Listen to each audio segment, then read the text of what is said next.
Hi everyone, this is an online lecture series from SNIT Adu. Today we are going to study the subject electromagnetics.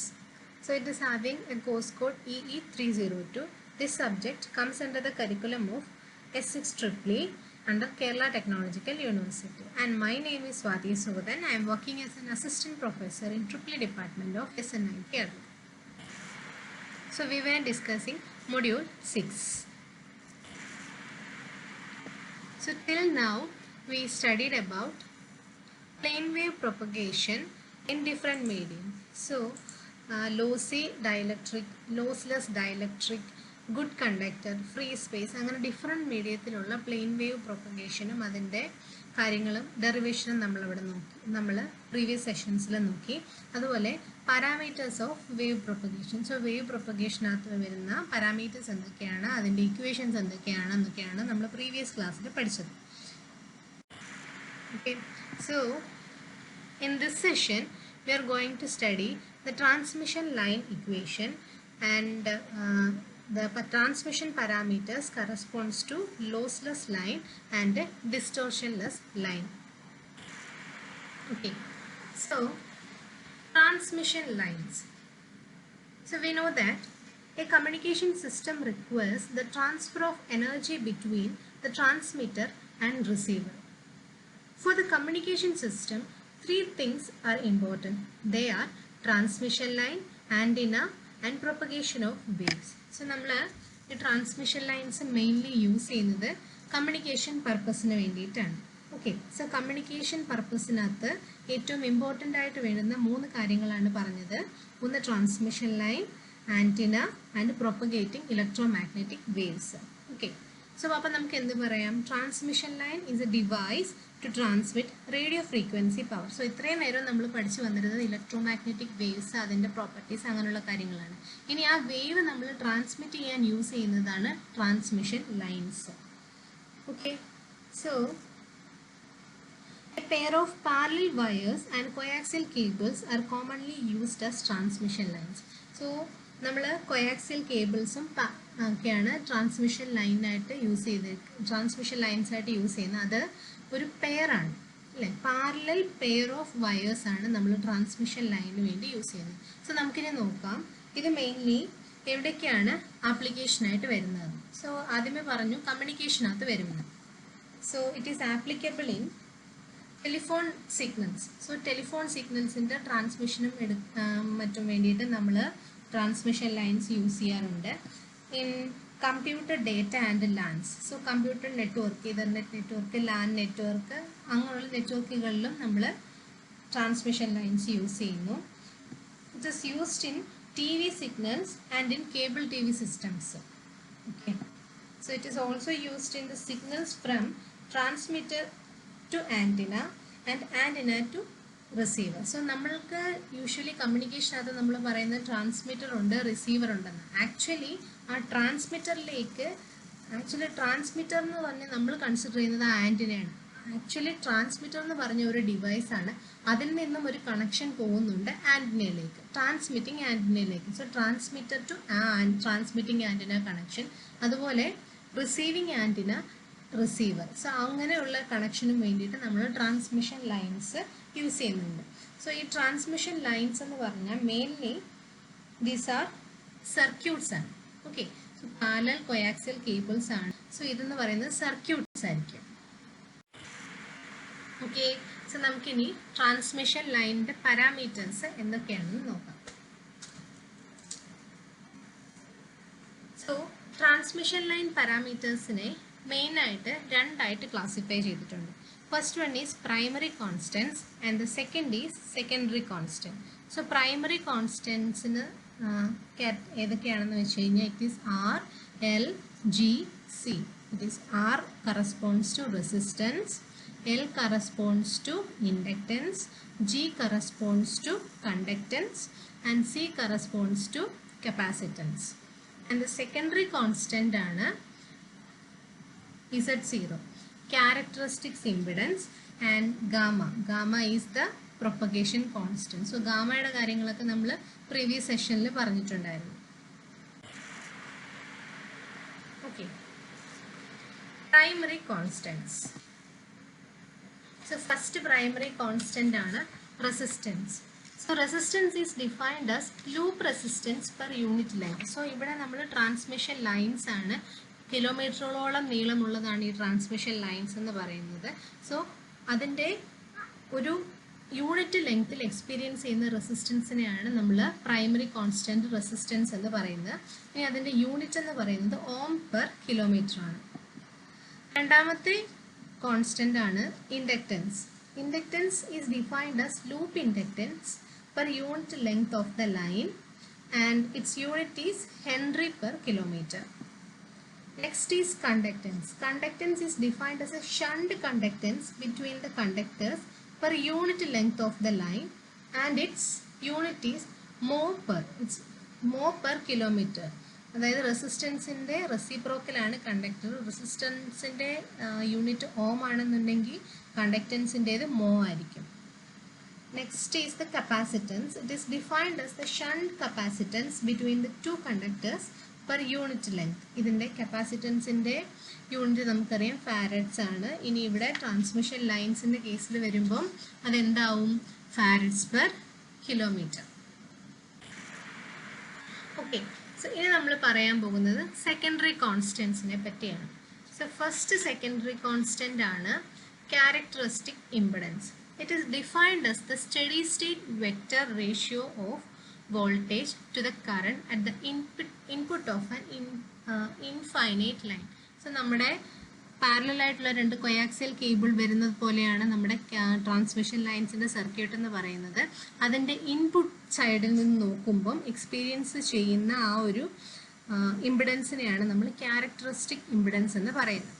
Okay, so its equation is given by Z0 is equal to root of R plus j omega L divided by G plus j omega C or Z by Y. So where Z എന്ന് പറയുന്നത് impedance and Y is the admittance.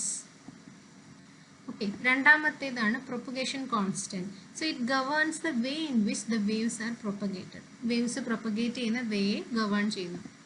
Okay, so its equation is gamma is equal to alpha plus j beta. Okay, so another equation ആണ് root of R plus j omega L into G plus j omega C, that is root of ZY. Okay, so these are the second reasons. Okay, so ഇനി നമ്മൾ പറയാൻ പോകുന്നത് transmission line ഇക്വേഷൻ്റെ കേസാണ്. Okay, അതിനു വേണ്ടി നമ്മൾ consider ചെയ്യുന്ന ഫിഗറാണ്. So ഈ ഫിഗറിൽ കാണിച്ചിരിക്കുന്നത് ഒരു ട്രാൻസ്മിഷൻ ലൈനിൻ്റെ ഒരു ചെറിയ പോർഷനാണ്. സോ ട്രാൻസ്മിഷൻ ലൈൻ എന്ന് പറയുന്നത് പാരലലായിട്ടുള്ള കൊയാക്സിയൽ കേബിൾസ് ആണ്. സോ ഇവിടെ രണ്ട് കൊയാക്സിയൽ കേബിൾസ് ആണ് ഈ കാണിച്ചിരിക്കുന്നത്. ഇനി നമ്മുടെ ട്രാൻസ്മിഷൻ ലൈനാണ്, ഫുൾ ലെങ്ത് L ആണ്. അതിനകത്ത് നമ്മൾ എന്ത് കൺസിഡർ ചെയ്യുന്നു? ഒരു ചെറിയ സെക്ഷൻ കൺസിഡർ ചെയ്യുന്നു, PQ. സോ PQ എന്ന് പറയുന്ന ഒരു ചെറിയ സെക്ഷൻ കൺസിഡർ ചെയ്യുന്നു. ഇനി PQൻ്റെ ലെങ്ത് എന്താണ്? It is DZ. Okay, so ഈ Z എന്ന് പറയുന്നതിൽ നിന്നും നമ്മുടെ ഈ DZ എന്ന് പറയുന്ന പോർഷൻ നമ്മുടെ സെൻഡിങ് എൻഡാണ് A. ഇവിടെ നിന്നാണ് ഇൻഫർമേഷൻസ് ട്രാൻസ്മിഷൻ ലൈനിൽ ഇൻഫർമേഷൻ ട്രാൻസ്മിറ്റ് ചെയ്യുന്നത്. ഇത് ലോഡ് എൻഡ് ആണ്. ഓക്കെ, സോ സെൻഡിങ് എൻഡിൽ നിന്നും Z ഡിസ്റ്റൻസ് മാറിയാണ് നമ്മുടെ DZ പ്ലേസ് ചെയ്ത് DZ കൺസിഡർ ചെയ്യുന്നത്. ആൻഡ് ദിസ് DZ എന്ന് പറയുന്നത് വളരെ ചെറിയൊരു ക്വാണ്ടിറ്റിയാണ്. And then the voltage at P എന്ന പോയിന്റിലെ വോൾട്ടേജ് എന്ന് പറയുന്നത് V ആണ്. And the current at P is I. Then the voltage at Q ile V plus dV ആണ്. And the current at Q is I into I plus dI. ഇനി നമ്മൾ ഈ ഒരു പോർഷനിൽ കൺസിഡർ ചെയ്യുന്ന ഒരു സീരീസ് ഇംപിഡൻസ് ആണ്. So series impedance in the section DZ എന്ന് പറയുന്നത് നമ്മൾ ഡിനോട്ട് ചെയ്യുന്നത് Z is equal to R plus j omega L into DZ. So DZ എന്ന് പറയുന്ന ലെങ്തിലായതുകൊണ്ടാണ് സീരീസ് ഇംപിഡൻസ് ഇങ്ങനെ വന്നത്. ഓക്കെ, ഇനി ഷണ്ട് അഡ്മിറ്റൻസ് വരുന്നത് ഈ ഒരു DZ എന്ന് പറയുന്ന പോർഷനിൽ Y is equal to G plus j omega C into DZ. Okay, so So നമ്മൾ ഇനി ചെയ്യാൻ പോകുന്നത് ഇതിന്റെ അനാലിസിസ് ആണ്. So we are going to consider the voltage drop across PQ. അതിന്റെ ഇക്വേഷൻ ആണ് V minus V plus dV is equal to I into R plus j omega L into dz. Okay. So നമ്മൾ ഈ bracket open ചെയ്യുന്നു. V minus dV is equal to I into R plus j omega L dz. Okay. So അതിനെ bracket open ചെയ്ത് rearrange ചെയ്ത് dV by dz ന് ഒരു equation എഴുതും. So finally നമുക്ക് കിട്ടുന്നത് minus dV by dz is equal to I into R plus j omega L. So this is my equation number 1. Okay. So ഇത് വോൾട്ടേജിൻ്റെ കേസിലായിരുന്നു. ഇതേപോലെ നമ്മൾ കറണ്ടിൻ്റെതും കൂടെ എഴുതി കഴിഞ്ഞാൽ എങ്ങനെ വരും? I minus I plus di equal to V into G plus J omega C into dz. Okay. So ഇവിടെ നമ്മൾ ബ്രാക്കറ്റ് ഓപ്പൺ ചെയ്ത് ഇവിടെ dV by dz ആണെങ്കിൽ ഇവിടെ di by dzൻ്റെ ടേമിൽ എഴുതുന്നു. Okay. Our equation will be like this. This is my equation number 2. Okay. So ഇനി ഞാൻ എൻ്റെ ഇക്വേഷൻ നമ്പർ 1 എന്ന് പറയുന്നത് dV by dz ആയിരുന്നു. അതിനെ with respect to Z differentiate ചെയ്യുമ്പോൾ എനിക്ക് കിട്ടുന്നതാണ് do square V by do Z square എന്ന് പറഞ്ഞിട്ട് ഈ ഒരു ഇക്വേഷൻ കിട്ടും. So this is my equation number 3. Okay. So എന്നിട്ട് ഞാൻ ചെയ്യാൻ പോകുന്നത് ഇപ്പോൾ കിട്ടിയ ടൂവിൻ്റെ ഇക്വേഷൻ, അതായത് എൻ്റെ ഡി ഐ ബൈ ഡി ഇസഡിൻ്റെ ഇക്വേഷൻ ഞാൻ 3ലേക്ക് സബ്സ്റ്റിറ്റ്യൂട്ട് ചെയ്യുന്നു. സോ സബ്സ്റ്റിറ്റ്യൂട്ട് ചെയ്ത് എനിക്ക് റീഅറേഞ്ച് ചെയ്യുമ്പോൾ കിട്ടുന്നതാണ്. സോ ഇങ്ങനെയാണ് സബ്സ്റ്റിറ്റ്യൂട്ട് ചെയ്യുമ്പോൾ എനിക്ക് കിട്ടുന്നത്. ഫൈനലി ഞാൻ അതിനെ ഇങ്ങനെ റീറൈറ്റ് ചെയ്യുന്നു. ഓക്കെ. അതായത് ആർ പ്ലസ് ഗാമയുടെ ഇക്വേഷൻ എന്തായിരുന്നു? Root of R plus J omega L into G plus J omega C ആയിരുന്നു. സോ ഗാമ സ്ക്വയർ ആകുമ്പോൾ ആ റൂട്ട് അങ്ങ് പോവും. So gamma square. സോ ഇതേപോലെ ഞാൻ എൻ്റെ സെക്കൻഡ് ഇക്വേഷൻ നമ്പർ 2നെ with respect to Z differentiate ചെയ്ത് അതിൻ്റെ വാല്യൂ സബ്സ്റ്റിറ്റ്യൂട്ട് ചെയ്ത് കഴിയുമ്പോൾ എനിക്ക് അടുത്ത ഇക്വേഷൻ കിട്ടും. Like this d square I by d z square is equal to gamma square I. ഇതേപോലെ തന്നെ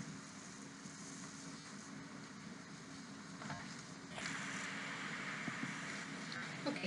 സോ ഇപ്പോൾ എനിക്ക് 2 ഹോമോജീനിയസ് ഡിഫറൻഷ്യൽ ഇക്വേഷൻ കിട്ടിയായിരുന്നു. ഇനി ഞാൻ അതിൻ്റെ സൊല്യൂഷൻ എഴുതിയാൽ എങ്ങനെ വരുമെന്ന് നോക്കാം. സോ വോൾട്ടേജിൻ്റെ ടേംസിലുള്ളതിൻ്റെ ഇക്വേഷൻ്റെ സൊല്യൂഷൻ എഴുതിയാൽ എനിക്ക് V is equal to V0 plus e raised to minus gamma z plus V0 minus e raised to gamma z എന്ന് കിട്ടും. അതുപോലെ കറണ്ടിൻ്റെ ടേംസിലുള്ളതിൻ്റെ ഹോമോജീനിയസ് സൊല്യൂഷൻ എഴുതി കഴിഞ്ഞാൽ I is equal to I0 plus e raised to minus gamma z plus I0 minus e raised to gamma z എന്ന് വരും. Okay. So നമുക്ക് ഇവിടെ V0 plus V0 minus I0 plus I0 minus എന്ന് പറയുന്നത് നമ്മളുടെ electromagnetic wave, നമ്മുടെ transmission ലൈനിലൂടെ transmit ചെയ്യുന്ന ഇലക്ട്രോമാഗ്നറ്റിക് വേവ്സിൻ്റെ ആംപ്ലിറ്റ്യൂഡ്സ് ഒക്കെയാണ്. ഓക്കെ. സോ അതുപോലെ നമുക്ക് ക്യാരക്ടറിസ്റ്റിക് ഇമ്പിഡൻസിൻ്റെ ഇക്വേഷൻ അറിയാം. ഇസഡ് ഈക്വൽ ടു ഇങ്ങനെ. ഇതിനെ ജനറലൈസ് ചെയ്തിട്ട് ഒരു റിയൽ പാർട്ട് ഇമാജിനറി പാർട്ടായിട്ട് എഴുതി കഴിഞ്ഞാൽ R0 plus JX0. സോ ഈ R0യും ആറും സെയിം അല്ല. ഓക്കെ. അതാണ് ഇവിടെ ഓർത്തിരിക്കേണ്ട കാര്യം. ഇപ്പോൾ നമ്മൾ ട്രാൻസ്മിഷൻ ലൈനിൻ്റെ കാര്യമാണ് പറഞ്ഞത്. ഇനി ഈ ട്രാൻസ്മിഷൻ ലൈനിൻ്റെ പാരാമീറ്റേഴ്സ്, ഈ പറഞ്ഞ പ്രൊപ്പഗേഷൻ കോൺസ്റ്റൻറ്റ്, ക്യാരക്ടറിസ്റ്റിക് ഇമ്പിഡൻസ്, അതൊക്കെ നമ്മുടെ ഓരോരോ ഡിഫറെൻറ്റ് ടൈപ്സിലുള്ള ലൈൻസിൽ വരുമ്പം എങ്ങനെ വരുന്നത്. സോ ഫസ്റ്റ് നമ്മൾ കൺസിഡർ ചെയ്യുന്നത് ഒരു ലോസ്ലെസ് ലൈനാണ്. സോ ആ ലോസ്ലെസ് ലൈനിൻ്റെ കണ്ടീഷനാണ്, ഒരു ലോസ്ലെസ് ലൈനിൻ്റെ കേസിൽ R equal to 0, G equal to 0 ആയിരിക്കും. Okay. So for a lossless line so നമുക്ക് ആ ലൈനിൻ്റെ കണ്ടക്ടറിൻ്റെ സോ നമ്മളുടെ ആ ലൈനിനകത്ത് കണ്ടക്ടറും ഉണ്ട് ഡൈലക്ട്രിക്കും ഉണ്ട്. ഓക്കെ. സോ ആ കണ്ടക്ടറിൻ്റെ കേസിൽ വരുമ്പം സിഗ്മ എന്ന് പറയുന്നത് കണ്ടക്ടിവിറ്റി എന്ന് പറയുന്നത് ഇൻഫിനിറ്റിയും, ഡൈലക്ട്രിക്കിൻ്റെ കേസിൽ വരുമ്പം സിഗ്മ എന്ന് പറയുന്നത് 0 ആയിരിക്കും. അതുപോലെ R equal to 0 ആയിരിക്കും, G equal to 0 ആയിരിക്കും. ഓക്കെ. സോ ഫസ്റ്റ് പാരാമീറ്റർ ആണ് പ്രൊപ്പഗേഷൻ കോൺസ്റ്റൻറ്റ്. ഓക്കെ. സോ നമുക്കറിയാം പ്രൊപ്പഗേഷൻ കോൺസ്റ്റൻറ്റിൻ്റെ ഇക്വേഷൻ ഇങ്ങനെയാണ്. ഇതിനകത്ത് നമുക്ക് ഈ കിട്ടിയേക്കുന്ന ഈ കണ്ടീഷൻസ് R0 G0 എന്ന് പറയുന്ന കണ്ടീഷൻ ഇട്ട് കൊടുത്തിട്ട് നമ്മൾ സോൾവ് ചെയ്ത് കഴിയുമ്പോൾ നമുക്ക് കിട്ടുന്ന ഇക്വേഷനാണ് gamma is equal to J omega into root of L C. Okay. So gamma is equal to alpha plus J beta എന്നൊരു ഇക്വേഷൻ നമുക്കറിയാമായിരുന്നു. സോ അതായത് ഒരു ഇമാജിനറി പാർട്ട് ഒരു റിയൽ പാർട്ട്. ഓക്കെ. സോ നമ്മുടെ ഇപ്പോൾ കിട്ടിയിരിക്കുന്ന ഗാമയുടെ ഇക്വേഷനകത്ത് ഇമാജിനറി റിയൽ പാർട്ട് 0 ആണ്. അപ്പോൾ അതിൻ്റെ മീനിങ് ആൽഫ എന്തായിരുന്നു? നമ്മുടെ അറ്റൻവേഷൻ കോൺസ്റ്റൻ്റ് ആണ്. So alpha is equal to 0. എന്താ ഇമാജിനറി പാർട്ട് ഉണ്ട്. So beta is equal to omega root of L C. Okay. So രണ്ടാമത്തെ പാരാമീറ്റർ ആണ് ഫേസ് വെലോസിറ്റി. സോ ഫേസ് വെലോസിറ്റിയുടെ ഇക്വേഷനാണ് V is equal to omega by beta. So ബീറ്റയുടെ equation നമുക്ക് ഇവിടെ ഉണ്ട്. നമ്മളതിവിടെ സബ്സ്റ്റിറ്റ്യൂട്ട് ചെയ്ത് സോൾവ് ചെയ്യുമ്പോൾ we will get phase velocity as 1 by root of L C. ഇനി ഒരു പാരാമീറ്ററും കൂടിയുണ്ട്. It is characteristic impedance. So characteristic ഇമ്പിഡൻസിൻ്റെ ഇക്വേഷൻ നമുക്കറിയാം R plus J omega L by G plus J omega C. So ഇവിടെ നമ്മൾ എന്ത് ചെയ്യുന്നു? നമ്മുടെ ലോസ്ലെസ് ലൈനിൻ്റെ കണ്ടീഷൻ അപ്ലൈ ചെയ്യുന്നു. ആറും ജിയും 0 ആണെന്ന്. ഓക്കെ. സോ നമ്മൾ അതിനു മുന്നേ നമ്മൾ ഇതിനെ ഒന്ന് സോൾവ് ചെയ്യാൻ വേണ്ടിയിട്ട് ഇതിൻ്റെ കോംപ്ലക്സ് കോഞ്ചുഗേറ്റ് ഈ റൂട്ട് എന്നൊക്കെ ഒന്ന് വെളിയിലൊക്കെ എടുക്കാൻ വേണ്ടിയിട്ട് ഇതിൻ്റെ കോംപ്ലക്സ് കോഞ്ചുഗേറ്റ് കൊണ്ട് മൾട്ടിപ്ലൈ ചെയ്യുന്നു. ഓപ്പൺ ചെയ്ത് ടേംസിന് ഇതിനെയൊക്കെ ഡിസ്കാർഡ് ചെയ്ത് കളഞ്ഞ് ആറിനും ജിക്കും 0 ഒക്കെ സബ്സ്റ്റിറ്റ്യൂട്ട് ചെയ്ത് കഴിയുമ്പോൾ നമുക്ക് എന്ത് കിട്ടും? Z0 equal to root of L by C. So this is the characteristic impedance in case of a lossless line. Okay. So ഇനി അടുത്ത കാറ്റഗറി ഓഫ് ലൈൻ ആണ് ഡിസ്റ്റോർഷൻലെസ് ലൈൻ. അപ്പോൾ ഡിസ്റ്റോർഷൻലെസ് ലൈനിൻ്റെ കേസിൽ രണ്ട് ഉള്ള കണ്ടീഷനാണ് R by L will be equal to G by C. അതേപോലെ L by R equal to C by G എന്ന് വേണമെങ്കിലും പറയാം. ഓക്കെ. സോ ഈ കേസിൽ പ്രൊപ്പഗേഷൻ കോൺസ്റ്റൻറ്റ് എന്ത് വരും എന്ന് നോക്കാം. ഓക്കെ. സോ ഞാൻ ഇതിനകത്തെ വാല്യൂ എൽ ബൈ ഇവിടെ എല്ലാം ഒരു റേഷ്യോ ഫോമിലാണ്. സോ ആ റേഷ്യോ ഫോമിൽ കിട്ടാൻ വേണ്ടിയിട്ട് എൻ്റെ പ്രൊപ്പഗേഷൻ കോൺസ്റ്റൻറ്റിൻ്റെ ഇക്വേഷനകത്ത് ഫസ്റ്റിനകത്തു നിന്ന് ഞാൻ ആർ അങ്ങ് കോമൺ എടുത്തു. അപ്പോൾ ഇവിടെ ആർ പ്ലസ് ജെ ഒമേഗ എല്ലായിരുന്നു. 6 കോമൺ എടുത്തു കഴിഞ്ഞാൽ 1 plus J omega L by R വരും. അതുപോലെ രണ്ടാമത്തെ ടേമിൽ നിന്നും ഞാൻ ജി കോമൺ എടുത്തു. അപ്പോൾ സി ബൈ ജി വരും. സോ എൽ ബൈ ആറും സി ബൈ ജിയും ഈക്വൽ ആണെന്ന് നമുക്ക് ഇതിൻ്റെ കണ്ടീഷനിൽ നിന്നറിയാം. സോ എൽ ബൈ ആറിന് പകരം ഞാൻ എന്ത് ചെയ്യുന്നു? സി ബൈ ജി സബ്സ്റ്റിറ്റ്യൂട്ട് ചെയ്യുന്നു. ഓക്കെ. അപ്പോൾ എനിക്ക് ഒരു ഇക്വേഷൻ കിട്ടും. അപ്പോൾ റൂട്ടിനകത്ത് 2 ടൈംസ് ഈ square of 1 plus J omega C by G വരും. ഓക്കെ. ആ റൂട്ടിന് വെളിയിലെടുക്കും. So 1 plus J omega C by G root of R G. Okay. So ഇപ്പോൾ നോക്കിക്കഴിഞ്ഞ് കഴിഞ്ഞാൽ നമ്മുടെ gamma alpha plus J beta ആണ്. ഇതിനകത്ത് ഈ റൂട്ട് ഓഫ് ആർ ജി അകത്തോട്ട് മൾട്ടിപ്ലൈ ചെയ്ത് കഴിഞ്ഞാൽ ഒരു റിയൽ പാർട്ടും ഉണ്ടാവും, ഇമാജിനറി പാർട്ടും ഉണ്ടാവും. സോ അതിൻ്റെ കറസ്പോണ്ടിങ് റിയൽ പാർട്ടാണ് alpha R of R into root of C by L. Okay. Then beta ആണ് omega root of L C. രണ്ടാമത്തെ പാരാമീറ്റർ ആണ് ഫേസ് വെലോസിറ്റി. ഫേസ് വെലോസിറ്റി ഈ കേസിലും സെയിം ആസ് ലോസ്ലെസ് ലൈൻ തന്നെയാണ്. ആൻഡ് ലാസ്റ്റ് പാരാമീറ്റർ ആണ് characteristic impedance. Okay. So characteristic ഇമ്പിഡൻസും ഈ കേസിൽ വരുമ്പോൾ നമുക്ക് ഫൈനലി നമ്മുടെ എന്താ പറയുന്നത് നമ്മുടെ ആ ഒരു കണ്ടീഷൻ അപ്ലൈ ചെയ്ത് കഴിയുമ്പോൾ നമുക്ക് ഡിറൈവ് ചെയ്ത് കിട്ടുന്നതാണ് Z0 equal to root of R by G അല്ലെങ്കിൽ എൽ ബൈ സി എന്നുള്ളത്. Okay. So this is all about transmission line parameters in case of distortionless line. Okay. So ഇനി നമുക്ക് മൊത്തത്തിൽ ഇന്ന് പറഞ്ഞ കാര്യങ്ങൾ നോക്കാം. ഓക്കെ. സോ നമുക്ക് propagation constant characteristic impedance in case of transmission line അതാണ് ഏറ്റവും ഇമ്പോർട്ടൻറ്റ്. ഓക്കെ. സോ ജനറൽ ആയിട്ടുള്ള നമ്മുടെ അതിൻ്റെ രണ്ടിൻ്റെയും ഇക്വേഷൻസ് നമ്മൾ നോക്കി. ലോസ്ലെസ് ലൈനിൻ്റെ കേസിൽ എന്ത് വരും? പ്രൊപ്പഗേഷൻ കോൺസ്റ്റന്റ് ക്യാരക്ടറിസ്റ്റിക് ഇമ്പിഡൻസ് എന്ന് നോക്കി. ദെൻ ഡിസ്റ്റോർഷൻലെസ് ലൈനിൻ്റെ കേസിൽ എന്ത് വരും എന്ന് നോക്കി. Okay. So that's all. Okay. So it's your task detailed ആയിട്ട് ഡിറൈവ് ചെയ്യാം. സോ ഇതിനകത്ത് ഇൻ ബിറ്റ്വീനുള്ള സ്റ്റെപ്സ് ഞാൻ സ്കിപ്പ് ചെയ്തിട്ടുണ്ട്. നിങ്ങളുടെ ടാസ്ക് എന്ന് പറഞ്ഞാൽ derive the transmission line equation in detail and transmission parameters for lossless line and distortionless line. Okay. So previous year യൂണിവേഴ്സിറ്റിക്ക് ചോദിച്ച ക്വസ്റ്റ്യൻ ആണ് write down the expression of transmission line parameters. Okay. So for more you can contact me at my email ID. Thank you.